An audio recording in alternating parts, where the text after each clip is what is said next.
the boys haven't been that excited about the rest of the Premier League season. However, I knew if I come to you as a born optimist, you can sell us about what we should be looking forward to over the next few months. You've cast me in the role again of trying to cheer everybody up, have you? Well, cheering Burnley up is quite the task, let's be honest. Yeah, I know, that's tough. No, well, come on, you know, there's always 8 million stories every season in the Premier League, and there's a half a season to go. First thing I'd say is just enjoy Manchester City. You don't get a team this good coming along that often, so sit back and enjoy that. There's going to be a vicious fight to finish in the top 4 between those 5 clubs below them. Then there's a little storyline. Could Burnley make it into Europe? What might Leicester City do? They could go on a bit of a run in the second half of the season. Then you've got the whole of the bottom half of the table involved in the relegation scrap. So I think there might be a few things to keep us occupied. I suppose fortunate for us in the fact you've got Germany, Spain, France, England, all those leagues are done. This is tight. This is going to be a proper title race, Jack. Who are you going for? When you going SPI in Juventus? As tight as it is, yeah. I just can't see past Juventus right now. It's a point if they win their game in hand. I know that's a big if. And Juventus have been here and done this before.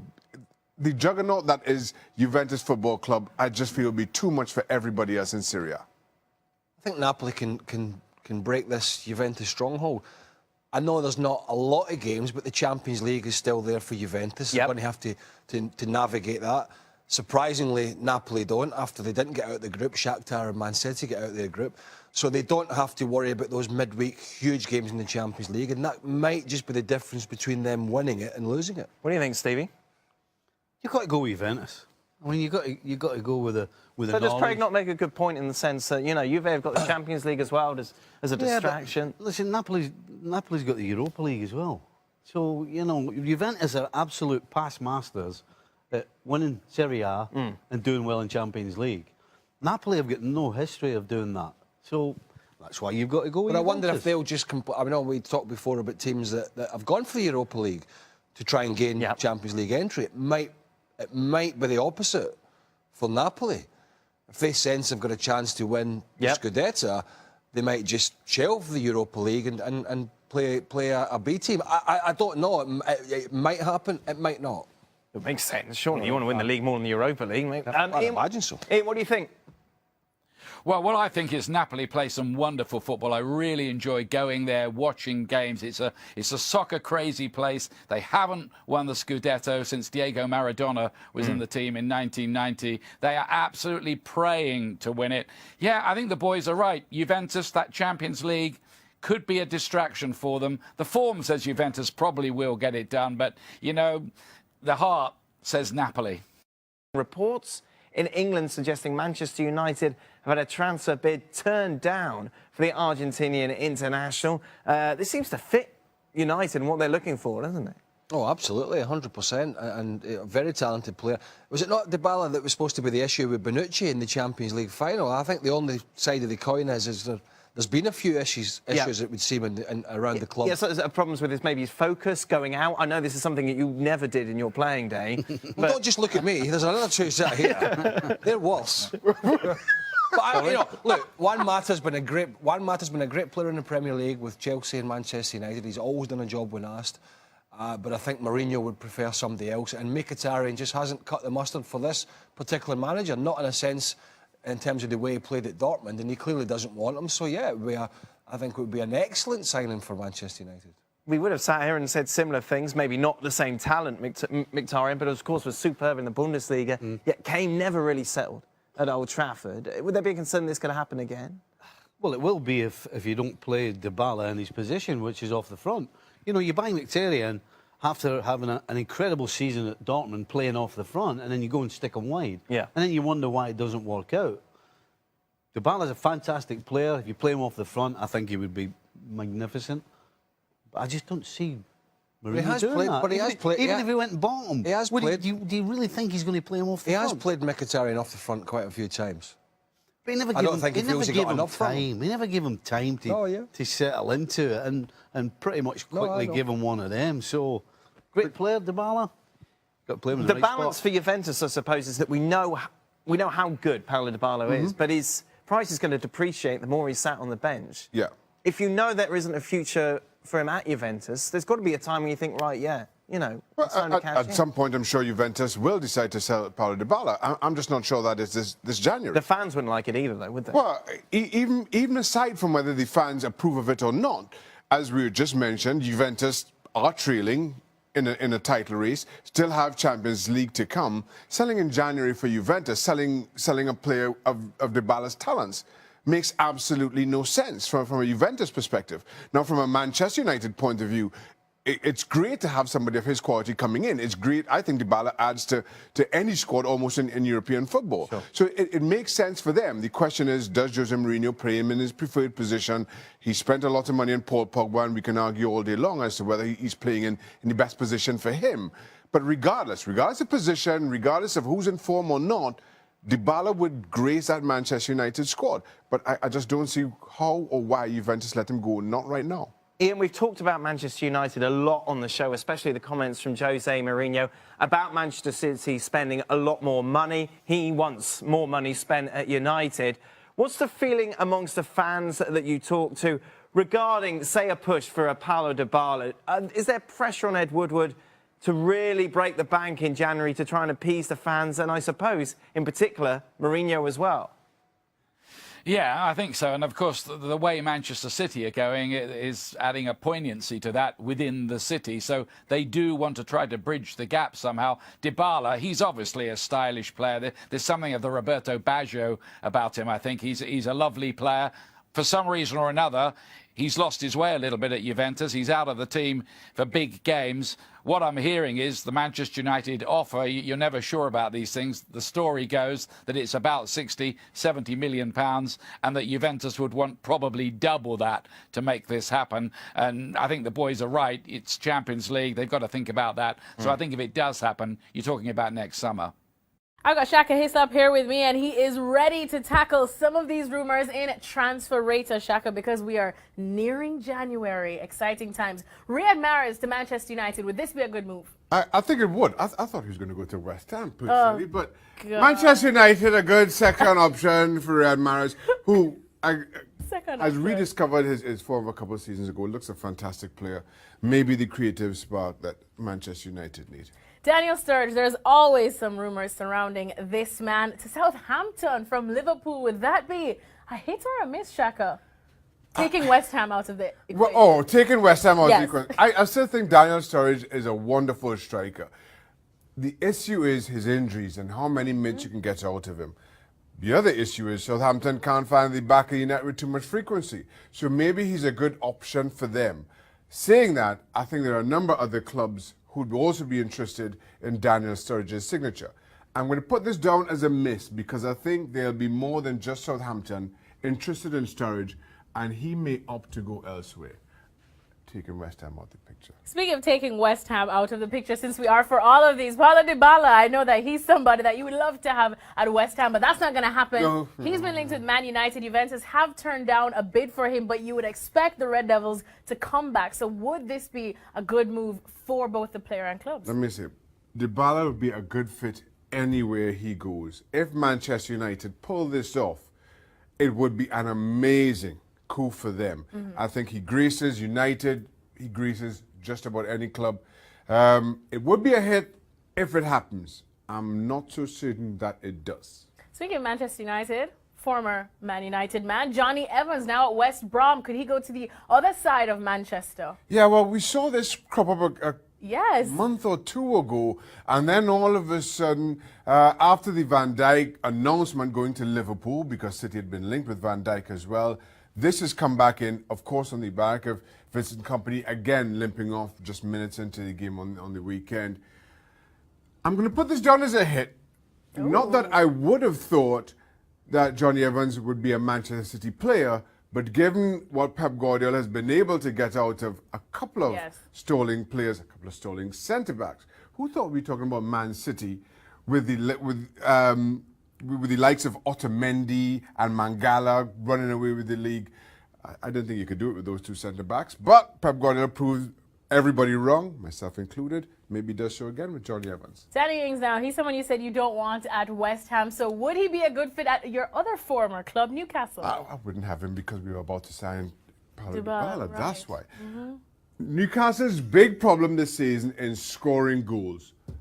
In surplus requirements at Liverpool, we need goals up in Tyneside. I think that's a hit. We need goals. How many wees does Shaka Hislop have? All that I need. All that. He's been around the block quite a few times. Thanks so much to Shaka. Continue tracking all of these rumors to see if they indeed do happen or not here at ESPNFC.com.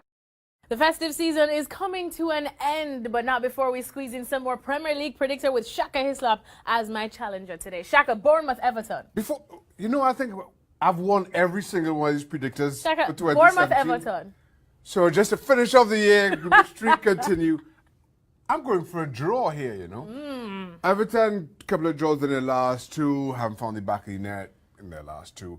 But I just feel Bournemouth, who haven't been great themselves, but at home, I think they do enough to get a point. I'll sit on the fence there. I think this definitely has a draw written all over it. Yeah. I'm going to agree with you, Shaka. Okay. Not that I'm trying to copy you. Chelsea, Stoke. I wouldn't accuse you of that. Stoke have been poor. I mean, they're all... The old Chelsea man, Mark Hughes, are in hot water. I think Antonio Conte adds to that. Hard to argue with that. Huddersfield, Burnley. High-flying Burnley, might I add. Yeah, Burnley playing really well. Huddersfield need a result. And at home, again, I'm going to sit on the fence with this one and call this one a draw. I think Huddersfield surprised a few. You know what? I'm going to go with Burnley. Yeah. Why not? They're probably going to The be form book says second Burnley, team but my instinct says to sit on the fence because you are quite the fence my sitter. instinct. Liverpool, Leicester City. Again, Oh, Shaka. I'm Draw? going to sit on the fence. Yeah. You know what? I just feel, right, as good as Liverpool are going forward, this is perfectly set up for Leicester. Sit back, defend, hit on the break. As much as we've spoken about how good Liverpool are going forward, we've spoken about how bad they are at the back, which is why I'm sitting on the fence again. I think Liverpool will be happy, or after the wonderful news of getting Van Dijk, that they're going to be raring to get a result despite their defensive issues that hopefully he comes in to pick or fix. So I'm going to go with Liverpool. Newcastle, Brighton. I think Newcastle, despite the result and despite the lack of possession against City, encouraged by that performance. I think they come into this one in a good state of mind. I'm tempted to sit on the fence, honestly. But I'm going to take Newcastle. There's a shock. Well, you know what? I'm going to sit on the fence with this one. Oh, okay. I feel it for good old Rafa Benitez. I want him to get some results there, but I'm going to sit on the fence with this one. Watford, Swansea. Boy, do Swansea need a prayer and a miracle and just about everything. I'm not their pastor this week. Come on. Watford gets the better of Swansea. New manager, no result, no knee-jerk reaction. Well, you give them a prayer. No, I'm going to go with my okay, on this okay. one. Sorry. Swansea really make it tough to choose anything positive from them. Manchester United, Southampton. Not a whole lot to crow about down on the South Coast. United get this one easily. That's true. A good friend of mine took out all my Southampton players out of my fantasy team, so now I can gladly choose against them. Crystal Palace, Man City. I'm going to sit on the fence. Yep, this one, with my eyes closed, I could do it. So let's move on to West Brom, Arsenal. I think Arsenal go up to the Hawthorns, get all 3 points. Ooh. Happy Arsenal. Happy Arsene Wenger. I do love me a happy Arsene Wenger, so I'm going to go with the Gunners as well. Thank you to our favorite fence sitter, Shaka Hislop. We'll see who indeed comes out on top in this Premier League predictor here if you continue tracking it at ESPNFC.com. Welcome into Extra Time. We're in our temporary studio. Yeah, what happened? The cameras broke in the other studio, so then we came here. Why couldn't just use these cameras? Just take these cameras into the studio. Oh, yeah, that's easy, Shaq. You're the boss. You sort the logistics of that out. How do you feel about this studio, Stevie? I love these seats. Yeah, you look very good. It feels as though I'm in Disney World and I'm just about ready to get catapulted somewhere. Yeah, a bit of Space Mountain. Something like that. Is that what you do in Disney World? Get catapulted? Aye. Oh, I guess what Stevie does. You ever go down there, you often see him flying through the air. Yeah, He's not well. No, he's not well, Stevie. He's got a cold, but battling through. battling through. Battling through. Who You were sick brought this as well. cold in? Who brought this cold in? It's been passing around. I'm sick. No, well, I was sick. He started it. whose You caused pulled it this? in, No. You gave it to him. Patient he was zero. struggling yesterday. He gave it to me. The Right. bad news, Shaka, you're in trouble tomorrow. Because you'll be getting... I'm off tomorrow. Yeah, don't But matter. regardless, you've got it now. The flu doesn't take into account when you're off. I'm going to come. Dan's house. If I get sick, I can come in yours. Come mine, it'd be With nice to see chicken you. soup and orange juice. Lovely to see you. You know how Going you, out tomorrow. Always welcome. you know how you gauge just how ill he is? You know that, don't you? I offered him a How was that, chocolate, Craig? and he turned it down. Well, it's like, you know how we have the gabometer for transfers? We Yes. have the foodometer for Stevie. You didn't want anything, When Steve. he's not eating anything. Wow. That means it's like, you know... there's Even Eleanor's mince and tatties. Wow. I'm going to be Are you going to have a beer tonight? No. What? I mean, that's... That's it. That's keep next week Call free. the ambulance. Keep next week free. Why? Yeah, What well, for the funeral? Yeah. Goodness me. I mean, that's bad. I mean, he's like, can I have your golf clubs? No, I It's a don't want. rare event, that, I'll tell you. Well, there you go. Where are you going? Just getting comfy on this chair. Right, let's do it. Question for Stevie. Who's the best player in the Premier League this season? KDB, Salah, Kane, or anyone else? The best player, I'll tell you, I don't know about the best, but I'll tell you who's the most surprising this year. Sterling. I mean, who would have seen the goals? That's not the that question, he's is gone? it, Steve? Well, everybody uses a different gauge to who's the best. Some people prefer guys that pass the ball, like a De Bruyne. Some people like What players about that you? What do score you prefer? goals. What do you prefer? Goals. So Kane? So who are you saying? I'm going to go with Sterling. Sterling's been the best player of the season. I'm going to go with Sterling. I didn't see it coming. Okay. All right then. Next question. Steve, you brag about Pogba's price tag all the time, and all of a sudden we should forget about the price of VVD. Isn't it amazing how people just make up nonsense? I never said that at all. That's a lot of garbage. I heard you What's a bragging. lot of nonsense? I heard you bragging. Yeah, I'll about tell you what, it. we might have said you expect a higher level of performance for somebody that costs 100 million. We might have said that. We would have kept banging on about 100 million. So you're making it up. What's his name? Rushketh? Punchwa? You're making it up, pal. Right. Send me the tape. Okay. All right then. He's angry. He is angry. I think Angry. it's these seats. He's I think hangry. these seats are making you... Hey, listen, if I've said something, then that's fine, but I didn't say that. All right. Are you surprised that there hasn't been news of aging names going to MLS recently? Is it good or bad for the league? Well, that aging players aren't coming Yeah, to MLS? retirement league tag, I suppose they're trying to get rid of, aren't they? Well, it's good that the league isn't being linked with aging players. Yeah. I think the league has moved past that a long time ago. Yeah. A couple of recent acquisitions suggest that Well, they should Pirlo, have taken Lampard, Gerrard, none of them shouldn't worked have come, no. out. David Villa worked out very well. Yes, but you know, at the same time, he's a bit of an outlier in that circle. I think MLS needs to go for younger players. Yeah. Whether European, Central or South American, doesn't matter, but the old aging players, I don't think it's You were a need part of for the that league. old aging players, Yeah, weren't you? Sean? They should have stopped just before me. Trust me. That's it, we're done. Don't forget to click subscribe.